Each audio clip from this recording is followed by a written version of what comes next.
Selamat pagi sahabat-sahabat di dalam Tuhan. Kiranya Tuhan memberi kita kekuatan kesehatan yang sempurna, memberi damai sejahtera dan sukacita. Firman Tuhan di dalam 1 Korintus 5 ayat 13 dahsyat sekali.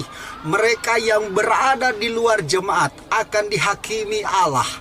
Usirlah orang-orang yang melakukan kejahatan dari tengah-tengah kamu. Sahabat-sahabat di dalam Tuhan, ada dua hal penting Rasul Paulus mengingatkan kepada jemaat atau umat Tuhan yang ada di Korintus. Yang pertama, Paulus mengingatkan orang-orang yang di luar jemaat akan dihakimi. Ini luar biasa. Artinya orang-orang yang belum mengenal Kristus, belum mengundang Yesus sebagai Tuhan dan Juru Selamat, mereka akan dihakimi, mereka akan dihukum, dan mereka tidak mendapatkan tempat di dalam kerajaan surga. Ini ayat dahsyat sekali, ini ayat luar biasa.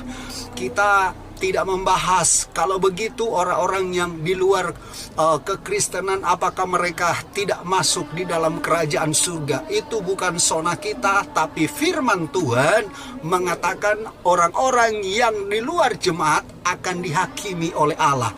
Karena itu sahabat-sahabat di dalam Tuhan, mari kita bersungguh-sungguh menjadi satu kesatuan di dalam jemaat yang kuat, yang terus memuji dan menyembah Dia. Sahabat di dalam Tuhan, yang kedua dikatakan usirlah orang yang melakukan kejahatan dari tengah-tengah kamu. Wow, ini peringatan besar buat seluruh jemaat. Jangan membuat kejahatan di tengah-tengah jemaat. Bahkan Paulus mengatakan usir orang seperti itu. Ini tegas. Jadi kalau ada umat-umat, jemaat-jemaat yang hidup dengan sungguh-sungguh dan masuk orang-orang yang membuat kejahatan di tengah-tengah jemaat, Alkitab mengatakan dengan tegas, usir.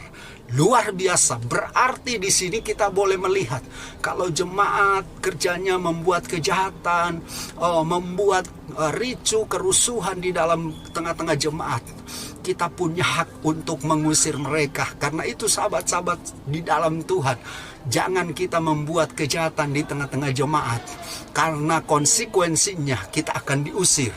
Dan itu sesuai dengan petunjuk dari firman Tuhan. Karena itu kita terus hidup taat kepada Tuhan, hidup dalam kebenaran, hidup mencintai Tuhan, hidup saling mengasihi, saling membangun, saling mendorong. Sahabat-sahabat di dalam Tuhan, mari kita perhatikan ayat ini. Jadi kalau saudara atau sahabat-sahabat di dalam Tuhan mau melakukan kejahatan di tengah-tengah jemaat atau melakukan hal-hal yang buruk di tengah jemaat, pasti sahabat di dalam Tuhan akan diusir juga. Karena itu mari kita terus teguh di dalam Tuhan, lakukan semua kebenaran sesuai dengan apa yang diperintahkan di dalam kasih Tuhan, sehingga kita menyenangkan hati Tuhan dan kita tidak diusir dari tengah-tengah jemaat. Sahabat dalam Tuhan tetap tegar, tetap maju, dan tetap melakukan yang terbaik bagi kemuliaan Tuhan.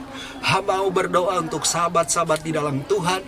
Biarlah kami terus hidup menyenangkan hati Tuhan, hidup memuliakan nama Tuhan, meninggikan nama Tuhan. Biarlah kami jauh dari setiap perbuatan yang jahat, dari semua tindakan-tindakan yang jahat, dan biarlah kami tidak melakukan kejahatan di tengah-tengah jemaat, sehingga kami Tuhan tidak diusir oleh setiap anak-anak Tuhan. Terima kasih dalam nama Tuhan Yesus.